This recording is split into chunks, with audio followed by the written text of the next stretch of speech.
ഇതൊക്കെ അതിനും ഒരു ചരിത്രമുണ്ട്. അതിനൊരു ചരിത്രമുണ്ട്. അങ്ങനെയാണ് ഓരോ സംഭവങ്ങളും നടന്നത്. മനസ്സിലായി. അങ്ങനെ എല്ലാം കൂടെ വളരെ നന്നായി എൻ്റെ മകളെയും പഠിപ്പിച്ചു. സോ അവളും ഒരു അഡ്വക്കേറ്റാണ്. ഒരു മോളേ ഉള്ളൂ. അവൾ കുറേ 12 വർഷം സർവീസ് ചെയ്തു. ഹൈക്കോടതിയിലും എല്ലാ സ്ഥലങ്ങളിലും ജോലി ചെയ്തിട്ടുണ്ട്. പിന്നെ ഹിമാലയ ഡ്രഗ് കമ്പനി കേട്ടിട്ടുണ്ടോ? അവിടുത്തെ ലോ ഓഫീസറായിരുന്നു. അതും കഴിഞ്ഞു. അപ്പോഴത്തെ കല്യാണം കഴിഞ്ഞപ്പോൾ അയാളെ കൂടെ ദുബൈയിലേക്ക് പോയി. He was in Dubai work ചെയ്യും. അപ്പോൾ അവിടെ ഒരു ഷിപ്പിംഗ് കോർപ്പറേഷനിൽ കുറച്ച് ദിവസം ജോലി ചെയ്തു. അപ്പോൾ ഇവള് കുറച്ച് പ്രഗ്നൻ്റ് ആയതിനു ശേഷം ഇങ്ങോട്ട് പോന്നു. പ്രസവം കഴിഞ്ഞ് അതിന് ശേഷം പിന്നെ ആ കുട്ടി കുറച്ച് വളരട്ടെ, അതിന് ശേഷം ഇനി നോക്കാം എന്ന് പറഞ്ഞ് പിന്നെ ഇവിടെ തന്നെ കമ്പ്യൂട്ടറിൽ കൂടി അവളുടെ ഡിപ്ലോമ പിന്നെയും പാസ്സായി. അതിൻ്റെ ഇതെല്ലാം കഴിഞ്ഞതിന് ശേഷം ഇപ്പം അവൾ പറയാണ് ആൾക്ക് ചെയ്യാൻ കഴിയില്ല, അവളെ പറഞ്ഞിട്ട് പ്രയോജനമില്ല. അതാണ് ഇത് അത്ര വലിയ കഷ്ടപ്പെട്ടൊരു ജോലിയാണിത്. ഈ ജോലി ഡ്രൈവേഴ്സിനെ കൺട്രോൾ ചെയ്യണം. പാർട്ടികൾ വിളിച്ചു കഴിഞ്ഞാൽ കറക്റ്റായിട്ട് ആൻസർ ചെയ്ത് അവർക്ക് വെഹിക്കിൾ സപ്ലൈ ചെയ്യണം. ഇങ്ങനെയൊക്കെ വളരെ ടെൻഷൻ. അങ്ങനെയാണ് ഞാനൊരു രോഗിയായി തീർന്നത്. പിന്നെ സാർ ഒരു ചാരിറ്റി ട്രസ്റ്റിലും ഉണ്ടല്ലോ, ഏതാ ഡെഡിക്കേറ്റഡ്? ഉണ്ട്, സ്വാമി അയ്യപ്പ സേവാശ്രമം ട്രസ്റ്റ്. അപ്പോൾ സാർ വന്നിട്ട് സ്വാമി അയ്യപ്പ സേവാശ്രമം ട്രസ്റ്റിന്റെ ട്രസ്റ്റിയാണ്, മാനേജിംഗ് ട്രസ്റ്റി. അപ്പോൾ അതിലെന്തൊക്കെ കാര്യങ്ങളാണ് പ്രവർത്തിച്ചുകൊണ്ടിരിക്കുന്നത്? പ്രവർത്തിക്കണമെങ്കിൽ സമയം പിടിക്കും. സാർ പിന്നെ ഡെഡിക്കേറ്റഡ് സർവൻസ് ഓഫ് ഇന്ത്യ എന്ന് പറഞ്ഞ സോഷ്യൽ ആക്ടിവിറ്റിയിൽ സാറുണ്ടല്ലോ, അതിനെക്കുറിച്ച് സാറിന് എന്താ പറയുക? അത് ഞങ്ങളുടെ ഒരു പോലീസ് നെറ്റ്വർക്കാണ് മെയിനായിട്ട്. ഇപ്പോൾ ഇവിടെ ഈ ഒരു ലൊക്കാലിറ്റി അതിൽ ഒരു 5 മെമ്പർമാരുണ്ടാവും. ഇതിൻ്റെ എല്ലാം ഹെഡ് കമ്മിറ്റി ഒരു അതാണ് dedicated society servants of India. മനസ്സിലായില്ല. അതിൽ ഞാനൊരു മെമ്പറാണ്. ഞാൻ അവർക്ക് വേണ്ടിയിട്ട് വർക്ക് ചെയ്യും. പിന്നെ സാർ ഒരു പ്രസംഗം ചെയ്യുന്ന ഒരു വ്യക്തിയും കൂടിയിട്ടാണ്.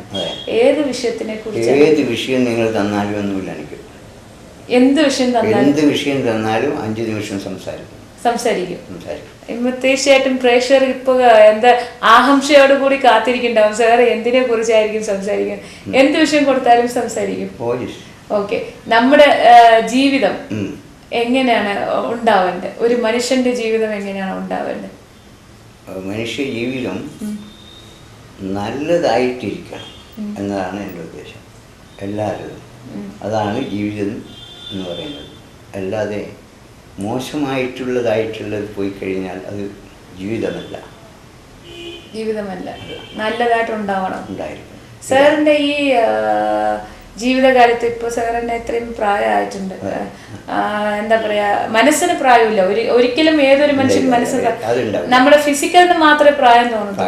ഇപ്പൊ ഇപ്പോഴും ഈ രാവിലെ 3 മണിക്ക് 4 മണിക്കൊക്കെ എഴുന്നേറ്റ് ജോലി ചെയ്തു, ഇതിന്റെ ഈ ഒരു ഹെൽത്തിന്റെ സീക്രട്ട് എന്താണ്? അതും കൂടി നമ്മൾ പ്രേക്ഷകർക്ക് പറഞ്ഞു. ഹെൽത്തിന് ഒരു സീക്രട്ടുള്ള, ഞാൻ വ്യായാമം ചെയ്യാറുണ്ട്. ഇപ്പോഴും അധികമില്ല, എക്സസൈസ് എല്ലാം ചെയ്യും. പിന്നെ കുറച്ച് ഇത് അതിൻ്റെ പേരെന്താണ്, യോഗം, അത് യോഗാഭ്യാസം ചെയ്യും. ഭക്ഷണ രീതിയൊക്കെ എങ്ങനെയാണ്? ഭക്ഷണം മാത്രം വളരെ മോശമാണ്. മോശം വളരെ കുറവേ എടുക്കും എന്നർത്ഥം. ചോറ് ഇത്തിരി കഴിക്കും. പിന്നെ അധികം റവ, ഗോതമ്പ് ഇങ്ങനെയുള്ള സാധനങ്ങൾ കുറച്ച് കഴിക്കും. അതും ഇവരെല്ലാം നിർബന്ധിച്ചിട്ട് കുറച്ച് കഴിക്കുന്നതാണ്. അതെന്തുകൊണ്ടാണ്? ഭക്ഷണം diabetics it has already affected to my nerves. തീർച്ചയായിട്ടും ഇത്രയും നല്ല ഒരു അനുഭവമുള്ള നിങ്ങൾ നമ്മുടെ പ്രേക്ഷകർക്കായിട്ട് എന്താ പറയാനുള്ളത്? എന്ത് പ്രാർത്ഥന വേണമെങ്കിലും ചെയ്യാം, അവർ നന്നായിട്ട് നിങ്ങളുടെ ഇത് എന്ന് മാത്രമേ എനിക്ക് പറയാനുള്ളൂ. നന്നായി തീരട്ടെ. പ്രേക്ഷകർ ചെയ്യുന്നവർ എങ്ങനെയാണ് ബിസിനസ് ചെയ്യേണ്ടത് എന്നുള്ള കാര്യം കൂടി പറയാൻ. പ്രേക്ഷകരെ അട്രാക്ഷൻ ഏതാണെന്ന് നോക്കുക. നോക്കുക. നിങ്ങൾ TV-യിലാണ് അട്രാക്ഷൻ നിങ്ങളുടെ, അത് പ്രേക്ഷകർക്ക് ഏതാണ് അട്രാക്ഷൻ കൂടുതൽ? ഏത് ബിസിനസ്സിനോടാണ്, ഏതിനാണ് നിങ്ങൾക്ക് കൂടുതൽ അട്രാക്ഷൻ കിട്ടുക? അതിനെ ഡെവലപ്മെൻറ്റ് ചെയ്യണം. അപ്പോൾ you can also come up. Correct. അപ്പൊ സക്സസ് എന്ന് പറയുന്നത് വലിയ ദൂരമൊന്നുമില്ല.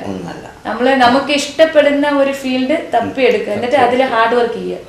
ഹാർഡ് വർക്ക് ചെയ്ത് കഴിഞ്ഞാൽ തീർച്ചയായിട്ടും സക്സീഡ് ചെയ്യാൻ പറ്റും. അതെ, അത് പിന്നെ നിങ്ങൾ ഈ ശാസ്ത്രജ്ഞൻ പറഞ്ഞിട്ടില്ല, will opens the door, work passes the door, while at the end of the journey will come success. അല്ലേ? കറക്റ്റ്. അത് ശരിയല്ലേ? ശരിയാണ്. സാർ ഒത്തിരി പുസ്തകങ്ങൾ വായിക്കാറുണ്ടോ? ഞാൻ വായിക്കാറുണ്ടായിരുന്നു മുമ്പ്, അതേ ശീലമായിരുന്നു എനിക്ക്. പക്ഷേ ഇപ്പോഴും അതെല്ലാം കുറച്ച് കമ്മി ചെയ്തു. എങ്ങനത്തെ വിഷയങ്ങളായിരിക്കും? ഏത് തീർച്ചയായും ശരി. ഞാൻ പറഞ്ഞുതരാം. ഒരു BJP ലീഡർ ഒരാൾ ഇവിടെ വന്നു എന്നെ കാണാൻ വേണ്ടി ഇലക്ഷൻ ടൈമിൽ വന്ന് മുമ്പിലിരുന്നു. ആ സീറ്റിൻ്റെ എൻ്റെ മോളിരുന്നില്ലേ, ആ സീറ്റിൻ്റെ നേരെ എതിരിലിരുന്നു. ഇരുന്ന് എൻ്റെ അടുത്ത് സംസാരിച്ചെന്തോ. സംസാരിച്ച അവസരത്തിൽ അദ്ദേഹം കണ്ടു നേരെ എതിരിൽ തന്നെ കാറൽ മാർക്സ് വോളിയം 1, 2, 3 ക്യാപിറ്റലിസം ഇങ്ങനെ ഉള്ള അത് ഇത് പല പുസ്തകങ്ങൾ. പക്ഷേ ഗാന്ധിജിയുടെ പുസ്തകമുണ്ട്, അത് അയാൾ നോക്കുന്നില്ല. BJPയുടെ പുസ്തകങ്ങളുണ്ട്, അത് നോക്കുന്നില്ല. ഇയാളുടെ കണ്ണ് ദൃഷ്ടി പോയിട്ടുള്ളത് ഇതിലാണ്. അപ്പോൾ അയാൾ എഴുന്നേറ്റ് നിന്ന് is a communist, come out എന്ന് പറഞ്ഞ് അയാളുടെ സ്നേഹിതയും കൂട്ടിയിട്ട് പോയി. അതാണ് അയാൾക്ക് അതേ തോന്നിയുള്ളൂ. അത് എല്ലാം മനുഷ്യന്മാരെ കാഴ്ചപ്പാടിലുള്ളത്. ഞാൻ അങ്ങനെയല്ല, ഞാൻ എല്ലാം പഠിക്കും. നിങ്ങൾ ചോദിക്കും എന്നോട്, കാറൽ മാർക്സിൻ്റെ ക്യാപിറ്റലിസത്തിൽ ഇത്രാമത്തെ പേജിൽ ഇന്നതാണ് മെയിൻ പോയിന്റ്. അതേ ഉള്ളൂ. ഭഗവത്ഗീത നിങ്ങൾ വായിച്ചിട്ടില്ലേ? ഇല്ല, വായിച്ചിട്ടില്ല. ഭഗവത്ഗീതയിൽ ശ്രീകൃഷ്ണൻ അർജുനന് നൽകുന്ന ഉപദേശമാണ്. അതാണ് ഭഗവത്ഗീത അല്ലേ? അപ്പം ഇതിൻ്റെ അകത്ത് ആകെ ഒരൊറ്റൊരു പോയിൻ്റേ ഉള്ളൂ. ആ പോയിന്റ് കിട്ടി കഴിഞ്ഞാൽ അത് നമുക്ക് പ്രാസംഗികന്മാരായിട്ടുള്ള ബ്രാഹ്മണർ, സംസ്കൃത സ്കോളർമാരായിട്ടുള്ളതായ ബ്രാഹ്മണർ ആ കാലത്ത് നമുക്ക് പറഞ്ഞു കൊടുക്കില്ല. കൊടുത്ത സീക്രട്ട് പുറത്ത് അതുകൊണ്ട് അവരുടെ ജീവിതം പോവില്ലേ അതിന് വേണ്ടി. അപ്പോൾ യഥാർത്ഥത്തിന് എന്താ ഉള്ളതെന്നറിയോ? ശ്രീകൃഷ്ണൻ എന്താണ് പറയുന്നത്? ഞാൻ ആരെന്ന് മനസ്സിലാക്കി എന്നെ ആര് ധ്യാനം ചെയ്യുന്നു അവന് മോക്ഷം. അപ്പോൾ എന്താണ് അതിൻ്റെ അർത്ഥം? ഞാൻ ആരെന്ന് മനസ്സിലാക്കി, ഞാൻ എന്ന് പറഞ്ഞ ആര്? ശ്രീകൃഷ്ണനല്ല, നമ്മൾ. ഞാൻ ആരെന്ന് മനസ്സിലാക്കി എന്നെ ആര് ധ്യാനം ചെയ്യുന്നു, അതായത് ഈ ഉള്ളിനെ അവർക്കാണ് മോക്ഷം. അതായത് ഹൃദയം നന്നായിരിക്കുക. അതാണ് സിമ്പിൾ പോയിന്റ്. എന്തായിരുന്നാലും എപ്പിസോഡ് എൻ്റെ തന്നെ ഭഗവത്ഗീതയോട് കൂടി കഴിയുകയാണ്. എന്തായിരുന്നാലും സാറിന്റെ ഇത്രയും ഒരു രാത്രി സമയത്താണ് ഇപ്പൊ നമ്മൾ വന്ന് എടുത്തോണ്ടിരിക്കുന്നത്. സമയമൊന്നും നോക്കാതെ ഞങ്ങൾക്കായിട്ട് ഒരു അരമണിക്കൂർ ചെലവഴിച്ചതിന് വളരെ നന്ദി സാർ. നന്ദി. നമസ്കാരം. ഈ പ്രോഗ്രാം വീക്ഷിക്കുന്ന എല്ലാ പ്രേക്ഷകർക്കും എൻ്റെ വിനീതമായ ഒപ്പുകൈ. ഇന്നത്തെ ഈ എപ്പിസോഡിന്റെ ചോദ്യം ഇതാണ്: ഇപ്പോൾ നിലവിലുള്ള കർണാടക ഗവർണർ ആരാണ്? ഈ ചോദ്യത്തിന് ഉത്തരം വിളിച്ച് അറിയിക്കേണ്ട നമ്പർ 0484231772 or 83. ഞാൻ നിങ്ങളെ എന്തായാലും അടുത്ത എപ്പിസോഡിൽ മീറ്റ് ചെയ്യാം. Until then, it's me, Smita, signing off.